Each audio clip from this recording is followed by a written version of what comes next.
నమస్తే. Welcome to my channel. ఈ title ఎందుకు పెట్టానో లాస్ట్ మీకే తెలుస్తుంది. ఇప్పుడు వీడియోలోకి వెళ్ళే ముందు కొంచెం సేపు మాట్లాడుకుందాం. ఎందుకు అంటే 2 చేతులు కలిస్తేనే చప్పట్లు వస్తాయి. అలాగే ఎక్కడైనా తప్పు గాని, ఏదైనా ఇన్సిడెంట్ గాని జరిగితే ఇరువైపులా చూడాలి. అంటే 2 సైడ్స్. అక్కడేం జరిగింది, ఇక్కడేం జరిగిందనేది చూడాలి. ఒక సైడ్ చూసి నిర్ణయాలు తీసుకోవడం కరెక్ట్ కాదు. అది ఎవరైనా సరే, ఆఖరికి నేను కూడా. సో ఇదంతా ఎందుకు చెప్తున్నాను అంటే, మొన్న జరిగిన ఇన్సిడెంట్ గడ్డం రాజు చనిపోయాడు కదా, అందులో నిజాలు ఏమిటో అన్ని ఛానల్స్ దాదాపుగా చెప్పాయి. ఏ ఛానల్స్ అయినా 2 సైడ్స్ వెళ్ళి వివరాలు కనుక్కొని చూపించాయి. కానీ ఇతను మాత్రం ఓన్లీ సౌందర్య అంటే అదే రాజు వాళ్ళ వైఫ్ దగ్గరికి వెళ్ళి మాత్రమే వివరాలు సేకరించాడు. సరే, ఎవరిష్టం వాళ్ళది అని అనుకున్నా. కానీ నిన్న ఒక వీడియో రిలీజ్ చేశాడు. అందులో చాలా యూట్యూబ్ ఛానల్స్ గురించి మాట్లాడాడు. సౌందర్యనే తప్పుదో పట్టిస్తున్నారు, తన గురించి బ్యాడ్ గా చెప్తున్నారు, తను అదని ఇదని చాలా చెడుగా చూపిస్తున్నారు అని చాలా మాట్లాడాడు. సో దాని గురించి మాట్లాడదామని, అదే వీడియో ద్వారా మనకొన్ని విషయాలు తెలుసుకుందామని నేను వస్తున్నా. సో వీడియోలోకి వెళ్దాం. గత కొన్ని రోజుల నుండి యూట్యూబ్ ఓపెన్ చేస్తే చాలు గడ్డం రాజు చనిపోవడం, తన చావుకి కారణం తన భార్య క్యారెక్టర్ అని మాట్లాడుతున్నారు. అలా ఎందుకు మాట్లాడుతున్నారు అంటే, ఏ కారణం లేని ఒక ఛానల్ గానీ, ఒక వ్యక్తి గానీ వ్యక్తిగతంగా మాట్లాడలేడు. ఎందుకు అంటే అది కొన్ని రియల్ గా కావచ్చు, కొన్ని కాకపోవచ్చు. కానీ అక్కడ జరిగిన కొన్ని సంఘటనలు కానీ, లేదు అంటే ఒక వ్యక్తి చెప్పిన ఆధారాలు కానీ, దాన్ని బట్టే మాట్లాడతారు తప్ప ఏ ఛానల్ వ్యక్తిగతంగా తను ఊహించుకొని ఏ ఛానల్ కూడా చెప్పది, ఏ వ్యక్తి కూడా చెప్పలేడు. వన్ సైడ్ గా సౌందర్యని టార్గెట్ చేసి రాజు చావుకి సౌందర్యకి అఫైర్స్ ఉన్నాయని చెప్పి లింకప్ చేసి చూపిస్తా ఉన్నారు. అది చాలా తప్పు. అది ఇప్పుడు వచ్చిన సమస్య కాదు. వీళ్ళు పెళ్లి కాక ముందు నుండే వీళ్ళకు ఒక లవ్ స్టోరీ ఉండేది. తర్వాత వాళ్ళకు బ్రేకప్ అయిపోయిన తర్వాత వీళ్ళు కలుసుకున్నారు. దాని తర్వాత వీళ్ళు మాట్లాడుకోవడం జరిగింది, లవ్ చేసుకోవడం జరిగింది. క్రమేపీ వాళ్ళు పెళ్లి చేసుకోవడం కూడా జరిగింది. సో వాళ్ళకు కొన్ని రోజుల నుండి మనస్పర్ధాలు కానీ, గొడవలు కానీ జరగడం, అంటే వాళ్ళు మరి విడిపోవాలని ఫిక్స్ అయితే చేసుకున్నారా, లేదు అంటే కావాలని గొడవ పడ్డారా, లేదు అంటే ఈమెకేమన్నా సైడ్కి ఏమన్నా జరిగే అంటే మామూలుగా ఉంటాయి కదా, అవి ఏమన్నా ఉన్నాయా, రాజుకు ఆ విషయం తెలిసి గొడవ పడ్డాడా అనేది అందరికి తెలిసిన విషయం. ఒక అబద్ధాన్ని 100 సార్లు చెప్పడం వల్ల, టీవీలో చూపించడం వల్ల అది నిజం అయిపోద్ది. ఇప్పుడు సౌందర్య వాళ్ళు ముందు ఎక్కడ ఉండేవాళ్ళు అంకుల్? చిన్నప్పటి నుంచి ఇదే గల్లీలో ఉండేవాళ్ళు. సౌందర్య గురించి క్యారెక్టర్ నా చాలా మందితో తిరుగుతుందని, అది అని ఇదని.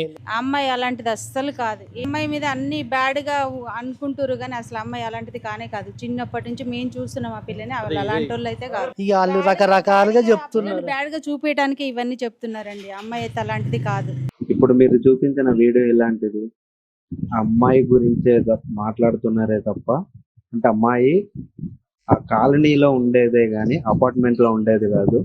సో ఎప్పుడైనా ఒకటి గుర్తుంచుకోవాల్సిన విషయం ఏంటంటే, కాలనీలో ఎంతో మంది ఉంటారు, అందరి గురించి అందరికి తెలవాలన్న విషయం లేనే లేదు.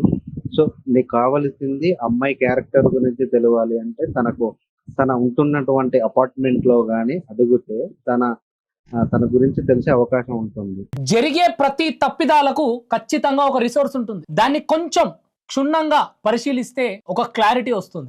క్షుణ్ణంగా పరిశీలించాలి అంటే 2 సైడ్ పరిశీలించాలి. ఇప్పుడు మీరు మీ ఛానల్లో కనీసం ఒక 7 వీడియోలు వేశారు, మొత్తం సౌందర్య గురించే మాట్లాడారే తప్ప రాజు దగ్గరికి, అంటే రాజు ఇంటికి వెళ్ళి తనకేం జరిగింది, ఎలా జరిగింది, ఇంటికాడ ఎలా ఉండేవాడు అనేది మీరు కనీసం ఒక్క వీడియో కూడా పెట్టలేదు.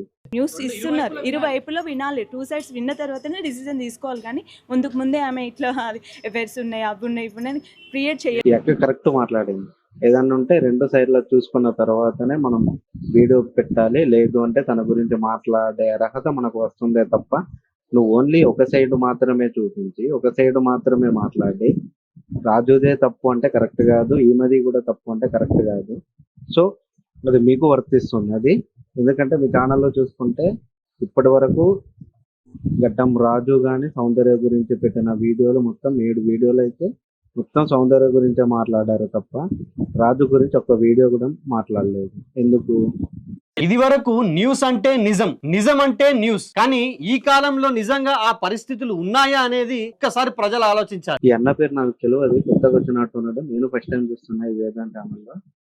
బట్ ఏంది అంటే, సరే ఇప్పుడు నువ్వు చెప్పినట్టు అబద్ధం ఏదో నిజం ఏదో తెలుసుకోలేనంత లేదు ప్రపంచంలో, అందరికీ తెలిసిందే. ఎందుకంటే ఇప్పుడు సోషల్ మీడియా ఎంత యాక్టివ్ అయిందో అందరికీ తెలిసిన విషయం. సో దాన్ని కప్పుపుచ్చే ప్రయత్నం చేయొద్దు దయచేసి. ఇద్దరు భార్యాభర్తల మధ్యలో గొడవలు జరగడం సర్వసాధారణమైన విషయం. ఎంత అయినప్పుడు భార్య భర్తల మధ్య గొడవ జరిగినప్పుడు భర్త సూసైడ్ దాకా వెళ్ళడం కష్టమైంది. ఎందుకంటే మరి అంత గొడవ కాకపోతే, వీళ్ళిద్దరి మధ్యలో అంత మనస్పర్ధాలు లేకపోతే, గడ్డం రాజు అనే వ్యక్తి అంటే మంచి పలుకుబడి ఉన్న వ్యక్తి, మంచి క్యారెక్టర్ ఉన్న వ్యక్తి, అలాంటి థాట్స్ రావడం వెనకాల కారణం ఏంటి? పాత వీడియోలు చూస్తే పెళ్లికి ముందు నుండే రాజుకి సౌందర్య కూడా గొడవలైనట్టుగా చాలా క్లియర్ గా అర్థమవుతుంది. అలాగని రాజు చావుకి కారణం సౌందర్య క్యారెక్టర్ మాత్రం అస్సలు కాదు. మీరే అన్నారు కదా పెళ్లికి ముందు కూడా ఇలాంటి చిన్న చిన్న గొడవలు అవుతుండే అని. సరే పెళ్లికి ముందు ఎన్ని సంవత్సరాల నుండి ఎన్ని సంవత్సరాల వరకు గొడవలు అయినాయి? సరే ఇప్పుడు పెళ్లి ముందు గొడవలు అయినాయి కదా, ఇన్ని సంవత్సరాలలో ఇప్పుడే ఇలాంటి నిర్ణయం తీసుకోవడానికి గల కారణం ఏంటి? అంటే పెళ్లికి ముందు ఒక ఇప్పుడు వీళ్ళకి కనీసం ఒక 2013లో పెళ్లి అయింది అనుకుంటే, అప్పటి నుండి ఇప్పటి వరకు ఎన్నిసార్లు గొడవ అయింది? అలా అన్ని గొడవలు తట్టుకొని అంత గట్టిగా ఉన్న వ్యక్తి ఇప్పుడే ఇంత సడన్ గా ఇంత నిర్ణయం తీసుకోవడానికి కారణం ఏంటి చెప్పాలి నువ్వు. తాను మద్యం మత్తులో క్షణికావేశంతో తీసుకున్న నిర్ణయం అది కాదని వాదించే వాళ్ళు రాజు పోస్ట్ మార్టం రిపోర్ట్ ని బయట పెట్టండి, తెలుస్తుంది. చనిపోయే ముందు ఎంత మోతాదులో ఆల్కహాల్ కన్సంప్షన్ చేశాడనేది రిపోర్ట్ లో తెలిసిపోతుంది కదా. ఈ విషయం గురించి చర్చ రాగానే సౌందర్య పాస్ట్ గురించి, సౌందర్య అక్రమ సంబంధాల గురించి మాట్లాడుతుంది. సరే ఇప్పుడు పోస్ట్ మార్టం రిపోర్ట్ వచ్చేంత వరకు కూడా మీరు కూడా తెలుసుకోవాలి.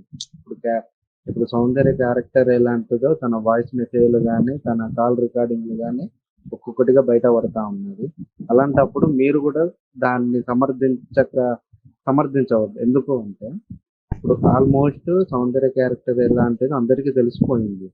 సో రాజు ఎలాంటోడో తెలుసుకోవడానికి ఓన్లీ ఈ పోస్ట్ మార్టం రిపోర్ట్లు ఒకటే సరిపోతుందా? ఇప్పుడు వాళ్ళ ఇంటి దగ్గర వాళ్ళ అన్న మాట్లాడిండు, వాళ్ళ వదిన మాట్లాడిండు, వాళ్ళ అమ్మ మాట్లాడిండు, వాళ్ళ ఫాదర్ మాట్లాడిండు. వీళ్ళందరూ మాట్లాడిన దాంట్లోనే న్యాయంగా ఉందని నాకు అనిపిస్తుంది.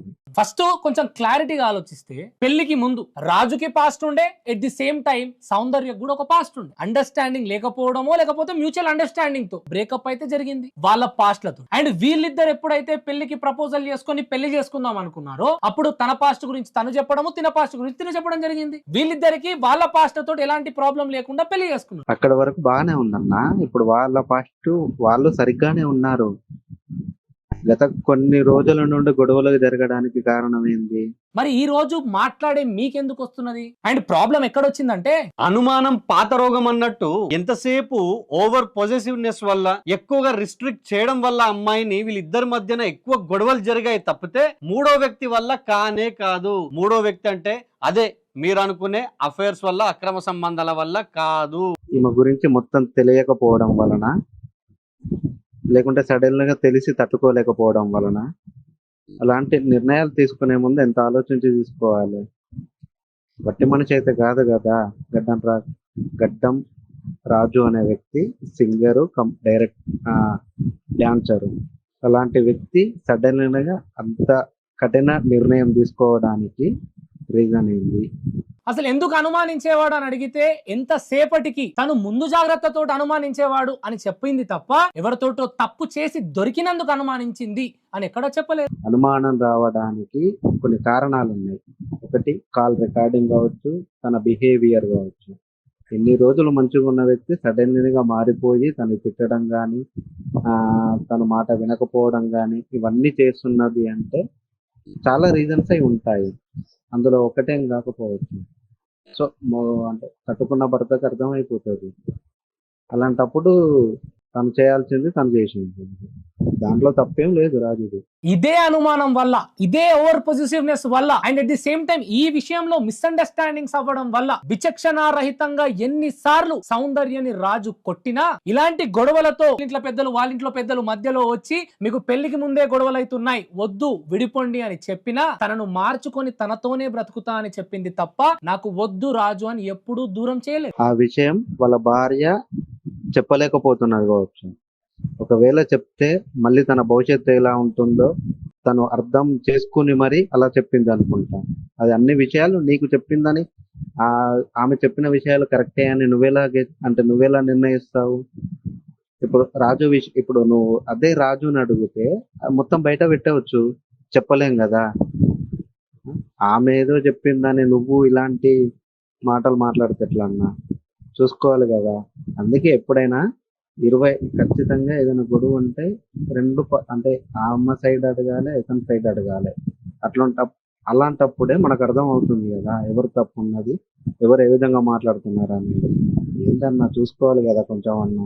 పెళ్ళైన తర్వాత చేయి చేసుకుంటేనే ఈ జమానాలో ఎవ్వరు కలిసి ఉండట్లేదు. అట్లాంటిది పెళ్లికి ముందే అనేక సందర్భాలలో సౌందర్య పైన చేయి చేసుకోవడం జరిగింది, సౌందర్య వాళ్ళ అన్నదమ్ముల పైన చేయి చేసుకోవడం కూడా జరిగింది. అయినా ఎప్పుడు కూడా తనని వదిలిపెట్టి వెళ్ళలేదు తను. అండ్ ప్రేమతో ఉండటమే కాదు, తన బాధ్యతను కూడా సౌందర్య తన భుజాల మీద వేసుకుంది. కావాలంటే వీళ్ళిద్దరు పెళ్లికి ముందే జనవరిలో రూమ్ తీసుకున్నారు. అప్పటి నుండి కూడా రూమ్ ఖాళీ చేసేంత వరకు రూమ్ రెంట్ సౌందర్యనే కట్టింది. వాళ్ళ పేరెంట్స్ అయినా వీళ్ళ పేరెంట్స్ అయినా ఎవరితో చెప్పారు? సౌందర్య అనే వ్యక్తితోనే చెప్పారు. అదెవరు? ఈమెతోనే ఎందుకు చెప్పారు అంటే నా కొడుకు భవిష్యత్తు బాగుండాలి అనే ఉద్దేశంతో చెప్పారు తప్ప నువ్వు చేసుకుంటే ఆగమైపోతావు, తన గురించి అంతా తెలుసు వాళ్ళకి ఆల్రెడీ. కానీ కొడుకు చెప్పలేక, కొడుకు గురించి ఆలోచించలేక వాళ్ళు ఏం చెప్పలేకపోయారు. అంత మంచిగా చూసుకున్న ఆమె తన ఛానల్ నమ్మవని ఎందుకు చెప్పింది? తను డ్యాన్సులు చేస్తే వద్దని ఎందుకు చెప్పింది? తను ర్యాపిడో చేస్తా ఉంటే ఎందుకు వద్దానంది? ఇవన్నీ ఎందుకు ఆపలేకపోయింది? పెళ్ళైన తర్వాత చేయి చేసుకుంటేనే ఈ జమానాలో ఎవ్వరు కలిసి ఉండట్లేదు. అట్లాంటిది పెళ్లికి ముందే అనేక సందర్భాలలో సౌందర్య పైన చేయి చేసుకోవడం జరిగింది, సౌందర్య వాళ్ళ అన్నదమ్ముల పైన చేయి చేసుకోవడం కూడా జరిగింది. అయినా ఎప్పుడు కూడా తనని వదిలిపెట్టి వెళ్ళలేదు తను. అండ్ ప్రేమతో ఉండటమే కాదు, తన బాధ్యతను కూడా సౌందర్య తన భుజాల మీద వేసుకుంది. కావాలంటే వీళ్ళిద్దరు పెళ్లికి ముందే జనవరిలో రూమ్ తీసుకున్నారు. అప్పటి నుండి కూడా రూమ్ ఖాళీ చేసేంత వరకు రూమ్ రెంట్ సౌందర్యనే కట్టింది. మీ అమ్మ నాన్న గాని మీ అక్క బావ గాని ఇలా గొడవ పెట్టుకున్నప్పుడు వాళ్ళు చనిపోలేదు, ఎందుకంటే వాళ్ళు అర్థం చేసుకున్నారు. వాళ్ళ భార్య గురించి వాళ్ళకు తెలుసు కాబట్టి సైలెంట్గా ఉన్నారు.